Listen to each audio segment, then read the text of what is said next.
Hello and welcome to our channel, Portugal on a Shoestring. Hello. Hi. We just thought we'd have a little bit of a chat about the storm Kirstin that's recently devastated central Portugal. Oh, it's been horrific. It has. I mean, we have been so lucky. Oh, we have. We had a couple of tiles off the roof, no other damage that we've found. The only thing we've had is we've been without electric for About 8 days, I think it was. Just over a week. Yeah. That's been tough. Yeah. That's been really tough. But along with that, certainly around here, is all the mobile phone towers go out as well. Yes. So you've got no communication, you've got no internet. No. Now, again, we're quite lucky because we had a small generator, petrol generator. And we brought that over from the UK because we knew when we first came we wouldn't have electricity, so we needed to run tools to do some renovations. So that's come in handy, But isn't it? my goodness me, I'm so glad of that because we've been running it for a couple of hours and each day, and it's just been an absolute lifesaver because it just tops up the freezer and that, doesn't it? Yeah, it's just like you can actually message family and say you're all right, and it's other people aren't so lucky. It's you know. We use a Starlink, so that's independent of all the phone signals and everything. So as soon as you can get power to it, you can get back online.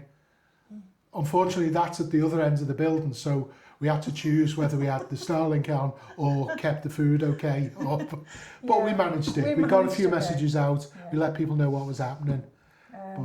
A lot of people that we do know in the neighbouring villages have had absolute devastation. They've had their roofs torn off and chimneys blown in. Yeah, chimneys fell into the house. Trees are everywhere. I mean, I've never seen like massive root balls in these trees. Yeah.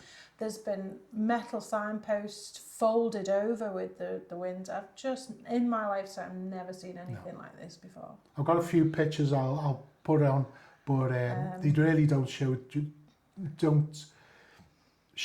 the full sort of extent, really. I don't think you understand. I mean, I would never have understood how devastating something like this is until you've seen it physically.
I mean, the wind blowing over a car and lorries and I mean, pylons had folded in half. That's why like nearly 2 million people were out without power. Yeah. There's still loads of people without power. We've just been really lucky that we only got it turned on last night. Yes. So I put everything on in the house. Yeah, she went around switching everything on. I'm like, I might actually overload the system. Washing machine's gone on. Honest to God, this is like, we smell. Because it's like, we haven't been able to have any do any I always washing. smell anyway, but... Well, it really does smell. And we managed to do a few hand washes in the sink and put the maiden by the fire. And I feel like I'm in the olden days before electricity. And so we managed to get a few little pants dry and things like that. But because it's just constantly raining and damp, nothing dries at all. Yeah, we always use tumble dryer during the winter because you can't dry stuff. The humidity is over 90% most of the time. So nothing dries. You mop the floor and it's 4 hours before it dries. I don't think it ever dries. I have to just towel it dry because it just doesn't get any drier. I know.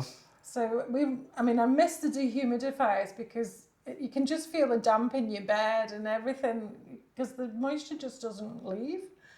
But oh my goodness, the small little creature comforts I really miss. You don't realise how much you miss them until you do without, do you? Yeah, so I've had a couple of like brandies of an evening by candlelight. Well, I had to get rid of the ice before it melted, didn't we? Yeah, good excuse. Oh gosh. But the local village, Massas de Donna Maria, that was very heavily hit. Most of the houses have lost all or part of the roofs. Yeah. Lots of damage. Yeah. I'm not sure about injuries and that. No. Although nationally, I think there was 6 deaths and thousands injured. Yeah. You know, it really is. You don't realise how bad it is. The thing is that we've never seen this in Portugal anyway. You know, this is such a rare occurrence. You know, you can't prepare for this sort of thing.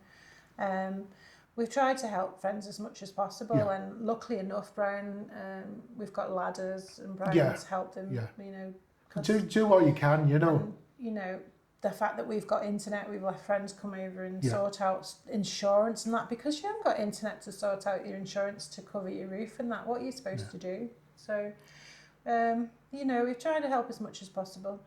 The communities here are amazing. They just clear the trees themselves and like the roads were all blocked, but I mean the councils came out and they did a brilliant job as well in the Bombeiros and things like that. So fast. But also an awful lot of local people will get the chainsaws out and they'll just start chopping trees down and clearing them off the road and things like that. It's really nice to see. They're marvellous, aren't they? Yeah. I mean, it's their own benefits as well, but it's a community spirit which sadly lacking in a lot of places. Yeah. Yeah. It is. But yes. But we survived. Yeah. Honestly. And things are starting to come back to normal. I feel so sorry for people that have lost their roofs because last year it was so depressing having leaks come through the roof before we had our roof done. And I can really, really sympathise with them because it's horrible. It's absolutely horrible. And I tell you, if I'd have lost that new roof, I think I would have just flipped my lid. I think I would have just gone home, just gone back to the UK and thought, we tried. Yeah. Because it took us a full year to try and get it done. And if we'd lost it, I think I would have just been devastated. So I can understand the devastation. I wish we were a bit more able-bodied that we can help put the roofs back up, but we just can't. No. You know, we're both we do what we can. That's all you can do, isn't it? You know, we've got tools and I've got equipment, so I can give a bit of time and I can give sort of tools and things like that, but we're a bit, physically I can't do a great deal. Physically a bit hobbly, aren't we? Yeah. Not even very stable on the ground, really. Oh, goodness. But yeah, it's been a bit of a week. It feels longer than a week, really. Yeah, it does. It feels like a month. But it has only been 8 days. Yeah. Yeah. It was Wednesday morning, wasn't it? Tuesday night, Oh, gosh, Wednesday morning, Wednesday the morning, storm. frightened the life out of us. It was just early hours in the morning, and I've never heard anything like it. It sounds like the end of the world. It was just unbelievable. It's terrifying. Yeah. Well, but we, hopefully everybody can get things sorted quickly and pick up the pieces. Yeah. I know I say most of our friends have had some sort of damage. Yeah. Some friends are actually in the UK at the moment, and we've gone round and checked that their houses were okay. Some were damaged, some weren't. But yeah. The thing is that they had cameras on, but because there's no no internet, no they power. can't look on the cameras to check whether their property's okay. So we've done a little bit of a check. Yeah. And luckily they did all right. They Yeah. lost a couple of trees, but they didn't go on the house and things. So really good. But oh my goodness, the rain's coming down. The rain starts again. The hose pipe's been turned on again. It's literally like somebody's It's just stair rods. Just absolutely falling, so heavy. Yeah. But we've got a really, really big stream now. Yeah. The stream's full. Massive. It hasn't overflowed, but it is very full. I think the garden seems like smaller because the stream's bigger. I haven't ventured down there because it just looks too squishy. It is. So, yeah. But like I say, again, we're just very lucky that we're in a fairly sheltered spot. Yeah, I think we're in a bit of a We've got dip. a hill behind us and Yeah. to both sides. So our front is open, but all the back and sides have got sort of hills in the way. So sort of in a dip, I think that's aren't we? helped a lot. I think it's protected us a little. Yeah. So that's good. It's been difficult trying to do any work, obviously, because of the power problem. Yeah. So you have done some work running the generator. Yeah. What is it that you've done this? Is it the door this week? I can't keep up really. I am going back to the UK next week for about 2 months.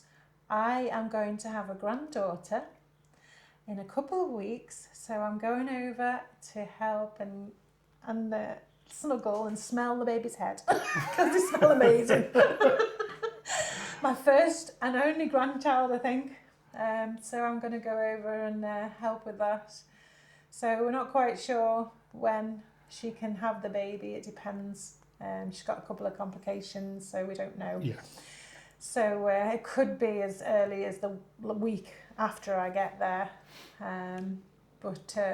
So I'm going to get there quick. I said, cross your legs, love. Keep your tights on. I'm coming. I'm coming. So I'm going to fly next week. So you won't see me often.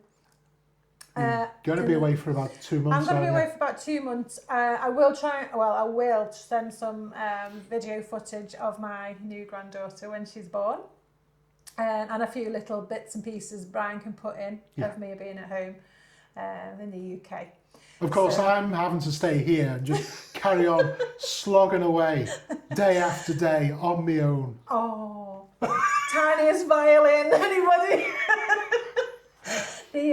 What the good thing is again, like last time when I went back, he's going to bring a floor up again.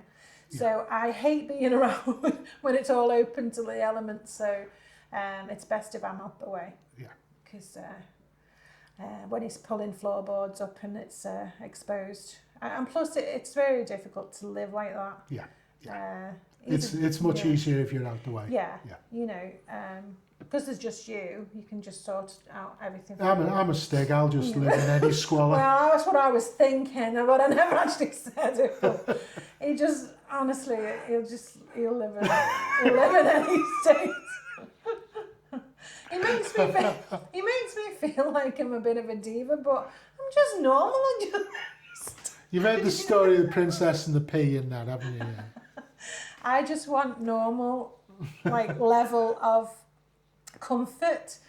I mean, he makes me feel like I'm really, really hard to deal with. But, floors, ceilings, and not. The sort of minimum I requirements, just really. want a minimum requirement of a home. Thank you very much. But yeah, he'd live in a cave if he wouldn't care. As long as I had internet, I'd be fine. Yeah, I've been Starlink on my cave. Yeah, so I'm absent for a while he's tearing floors up, and hopefully there'll be a new floor again, and we might be able to use a lot more of this house. So it's coming along. I'm just glad I'm going to miss most of it. You don't need a sledgehammer with a sledgehammer this time. No. So yeah. But I will pop in on the odd occasion with my little footage of my baby. I'm a bit excited. Overexcited. Yeah. So I'll see you when I see you. Oh, yeah, I want to have a bit of a rant as well. Grumpy old man. Yeah, I am. I think it might be a generational thing. Now we've got the power back on and the internet's up and running properly and everything. This morning I was watching some videos on YouTube, and it really struck me that there's like a divide between slightly older YouTubers and younger ones. The older ones are telling you what's happened and what's happened to their houses and things like that. Great examples, Make Do Grow. They've had some damage. They've told you what's happened, what they're going to do about it. Really good video. Go and watch it, it's brilliant. But others, and they've had some proper damage, and I really feel sorry for them. But their first thought seems to be, right, let's beg for money. Because each of them have put up a GoFundMe page, GoFundMe, and asking for money to rebuild the house, to put a new roof on, whatever it might be. And I just don't understand how they can, like I say, it's a generational thing. I could never sort of dream of asking for people for money. No. I don't understand. And it's made me angry, and it's made me embarrassed to be a YouTuber, because all they've done is they've gone on and said, oh, look at this, what's happened to me. Give me money. Yeah, I won't be subscribing to them anymore.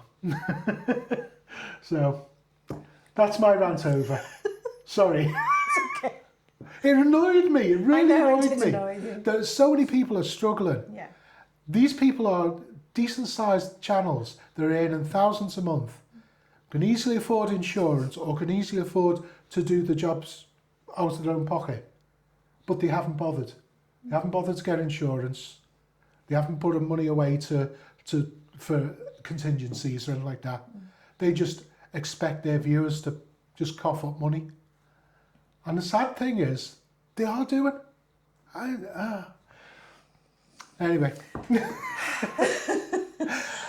I hope all of you are okay. Yeah. Any of you in Portugal who are affected by it, I hope everything's going all right and you're getting sorted. And otherwise, we've brought a video out this week. We're finishing off your room. Yes. So go and have a look at that one. And otherwise, we'll see you again next week. Yes. Yeah? Take care. Take care, everybody. Bye. Bye.